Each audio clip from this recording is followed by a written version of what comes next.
And developing now, there's a new push to get rapper YNW Melly out of jail. He's currently awaiting retrial for the murder of 2 childhood friends, but a new lawsuit alleges he's being held in inhumane conditions. A federal judge demands prosecutor is the reason why YNW Melly should not be released pending trial. Melly's first trial ended in mistrial. Second trial had been delayed a couple of times. So they're saying, why shouldn't he be? The judge is saying he should be released. Young boy, like, he talking to the Eli dude. He like, bro, all that, man, I'm finna just pop off. So then he popped off. He hit Melly, boom, and they started boom, boom, boom, boom. Melly hit on the ground. He fell on the ground because they had like bulldozers I had in. Let's face it. At this point, it's looking like YNW Melly will actually walk free, and words are that he's not planning to play nice once he's out. Over the years, we have seen his name tangled up in some serious feuds with other rappers like NBA YoungBoy and Quando Rondo. And let's not forget that infamous altercation at the Atlantic Records studio where he got beat down. Bro, all that, man, I'm finna just pop off. So then he popped off. He hit Melly, boom, and they started boom, boom, boom, boom. Melly hit on the ground. He fell on the ground because they had like bulldozers I had in. It was like 5 of them. But here's where things get even messier. Rumors have long swirled that this same crew had a hand in the tragic death of his close friend King Von, with Lil Tim taking the shot. Well, you pull out and you shoot 4 times. Yeah, the gun jammed. Oh, the gun jammed? Yeah. After the 4th shot? Probably like the 3rd shot. Now, with Melly's release on the horizon, whispers are growing louder that these rappers might be terrified because Melly could be gearing up to settle some long-standing scores. Let's dive in. So last month, a judge basically told the Broward Sheriff's Office they needed to explain why YNW Melly, whose real name is Jamel Demons, shouldn't be released after his lawyer claimed he was being treated unfairly in prison in a lawsuit. The BSO had to come up with a good reason, but honestly, they didn't seem to have much to say than the fact that they needed more time. Now they have until December 16th to respond because they asked for 10 extra days to put their thoughts together, which might just mean they are scrambling to figure out how to handle this. The Sheriff's Office put out a statement saying, "The Broward Sheriff's Office does not generally comment on pending litigation. Our Office of General Counsel will be responding to the judge's order," BSO said in a statement. Jamel Demons has been placed on administrative segregation, which is a classification resulting in an alternate living assignment for an inmate whose placement in the general population poses a serious threat to the safety of staff or inmates, or life and property. But of course, this whole situation has people talking, especially Melly's fans. One person on Twitter straight up said, "No way my guy gets freed this easy," like they couldn't believe it might happen. Then another chimed in with a pretty solid point about how the justice system feels broken sometimes, saying, "It should be illegal to have someone sitting behind bars. No conviction, no sentencing for years. Change our justice system. This should have been resolved. Either you proved he did it or release him." And then, as always, you had the classic Free Melly comments rolling in, keeping the fan energy alive and loud. Not everyone's exactly thrilled about how things have been unfolding, especially when you start digging into the messy history between these rappers, and it does get messy. Let's rewind to back in the day when the YNW crew, Melly, Sack Chaser, and Juvie, decided to roll up to the Atlantic Records building. Now, as if the drama wasn't thick enough, NBA YoungBoy just so happened to be there too. And according to the story by Sack Chaser, the vibe was off from the get-go.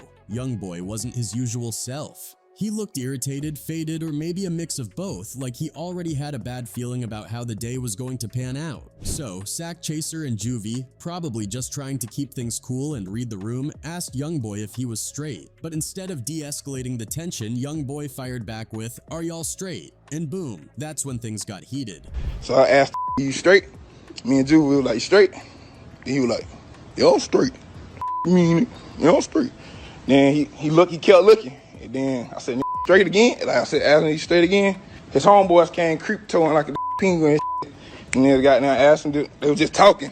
I figured they just really wanted us to pop off so they could shoot or something, whatever. But they were just in our face talking. Word is, YoungBoy threw the first punch, and from there it was all downhill. So like, Melly, when he hit him, Melly hit him 2 times, boom, boom. And that's when I popped off on him. Popped off on YoungBoy.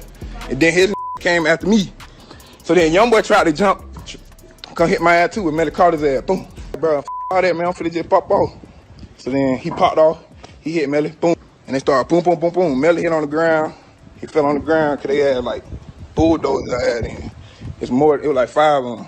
Suddenly, YoungBoy's crew jumped in, going after Melly, while Sack Chaser, ever the loyal friend, tried to step in and defend him, only to end up getting attacked too. And poor Quando Rondo. This dude might have just been there by accident, caught in the crossfire of all this chaos, but now his name is wrapped up in the drama, especially after his later involvement in King Von's death. This even made things even messier for him, and got everyone speculating that Melly will supposedly come for him. Speaking of Von, here's where it gets interesting, because not everyone knows this, but King Von and YNW Melly were actually super tight. They weren't just collaborators in the studio. They had a real friendship, one that extended beyond the music, vibing with each other in real life. Tuka, let me get it now. Yeah, that's exactly what it is.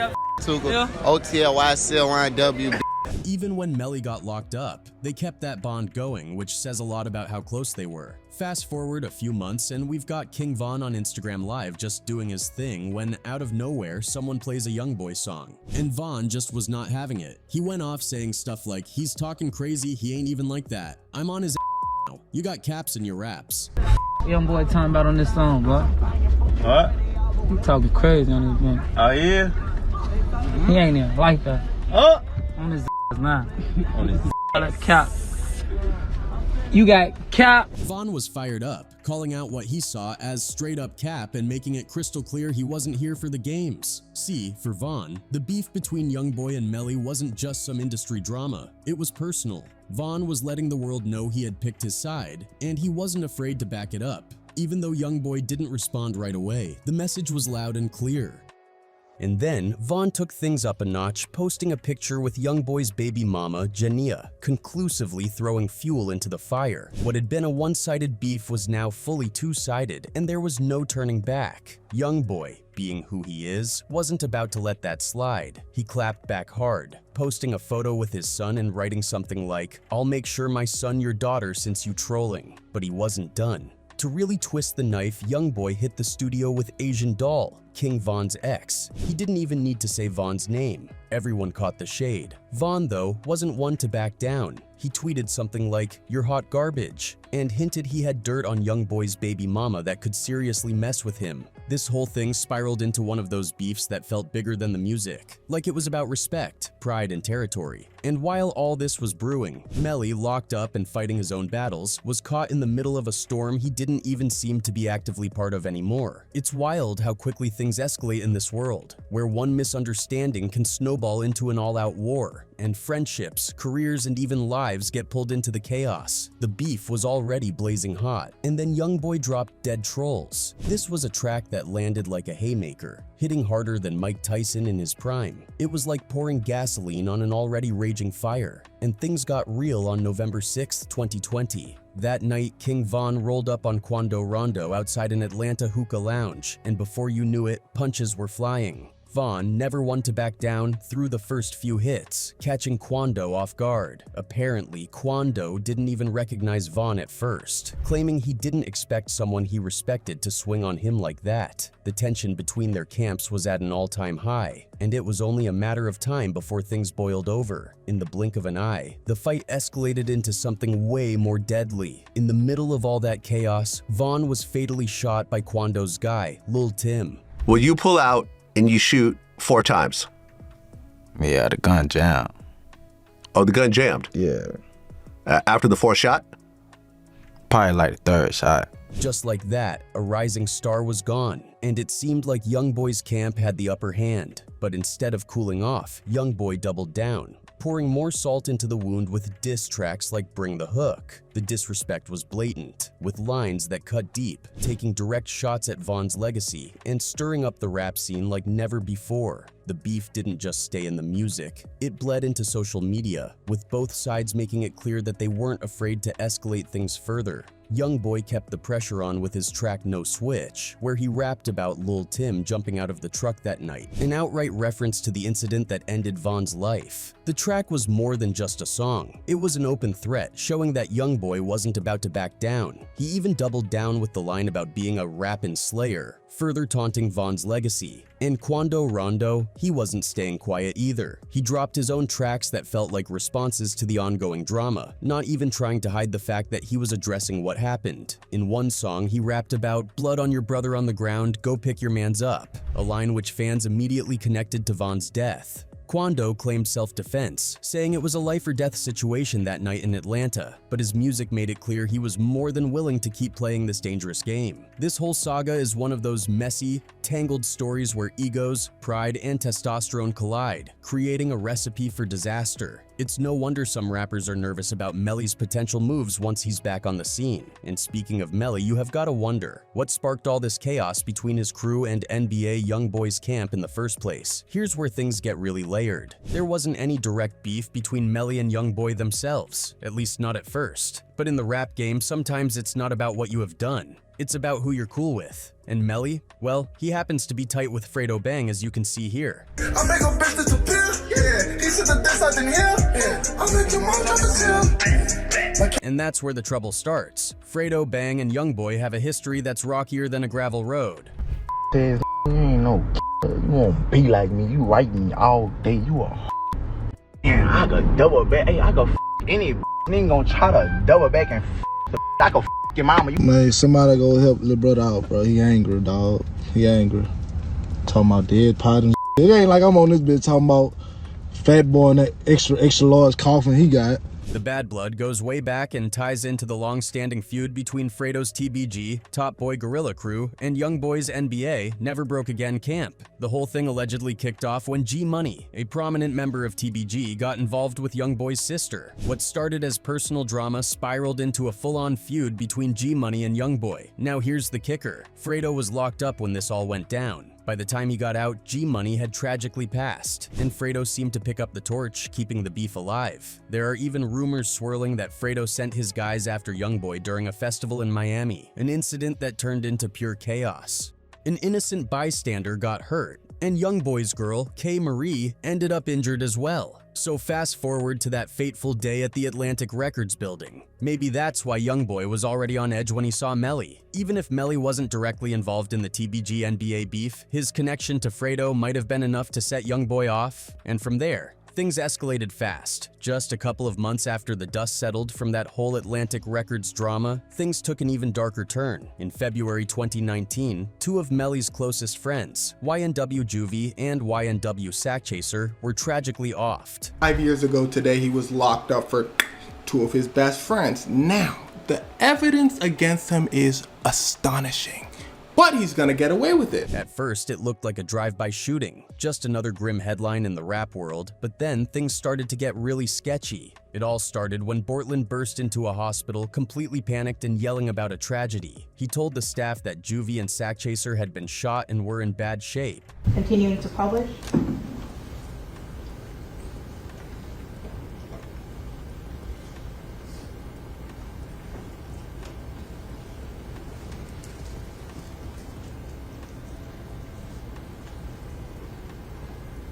But something was already feeling off. Where was Melly? Everyone knew these guys rolled deep, always together like brothers, so why wasn't he with them? The police showed up fast. And take note, these guys were already on law enforcement's radar because of their reputation. They started grilling Bortland, who was clearly shaken. But he stuck to a simple story. He didn't know where Melly was. That raised some eyebrows, but they let him keep talking. According to him, the crew was just cruising around when, out of nowhere, some random shooters opened fire on them. He said Sackchaser and Juvie got hit because they were sitting on the right side of the car, while he and Melly, sitting on the left, got away unscathed. But the cops weren't buying it. Something about his story felt way too convenient, and they started digging. They questioned Sackchaser and Juvie's roommate, who at first tried to cover for Melly, claiming he didn't know much. But as the police pressed harder, the roommate finally cracked and admitted he had seen Melly earlier that day but didn't know where he went. That was enough to put the cops on high alert. They started piecing things together, and before long, they got their hands on surveillance footage. The video showed all four of them,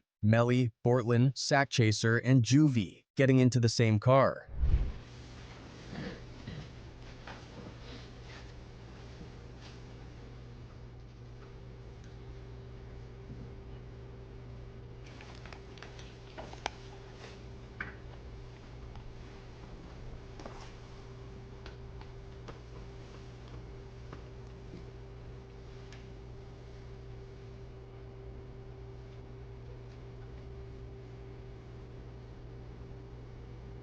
Exactly like Bortland said, Sack Chaser and Juvie were on the right, while Melly and Bortland sat on the left. On the surface, it all seemed to line up, but the cops weren't letting their suspicions go. As the roommate's story kept shifting and more gaps in the timeline started showing up, the police began to think there was way more to this than just a random shooting. They didn't have enough to go straight after Melly, not yet, but they knew they had to dig deeper. That's when they decided to trace Melly's phone. They needed to know where he was and what he was doing during all of this. And this is where things took a wild turn. According to Bortland's story, after the shooting, the car sped straight to the hospital, no stops, no delays. But when they checked Melly's phone data, a completely different picture started to emerge. The car didn't go directly to the hospital. Instead, it made a weird detour to a secluded area. Not a deep, creepy forest, but definitely somewhere off the beaten path, quiet and isolated. Melly's phone data showed he stayed with the crew during this detour, and then the car finally started heading toward the hospital. But here's the kicker. On the way there, the car stopped to drop Melly off somewhere. Only after that did Bortland bring Juvie and Sack Chaser to the hospital. By this point, the cops were putting the pieces together, and let's just say the picture wasn't looking great for Melly.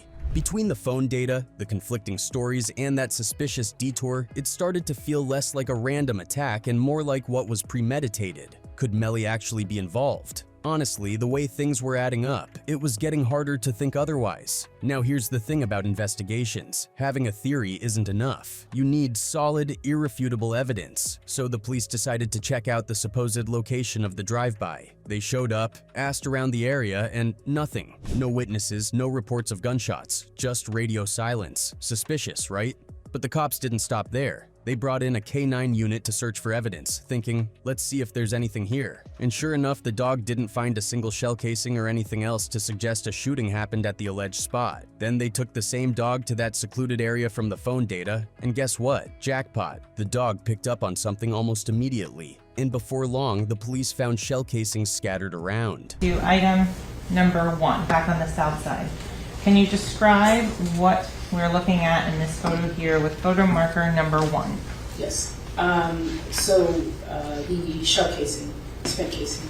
At that point, it was clear. This wasn't some random drive-by. Something way bigger and way darker was going on. The shell casings found at that secluded spot matched the bullets that off Juvie and Sack Chaser. When investigators dug deeper, they discovered something shocking. Those bullets weren't fired at the car from outside, like you'd expect in a typical drive-by.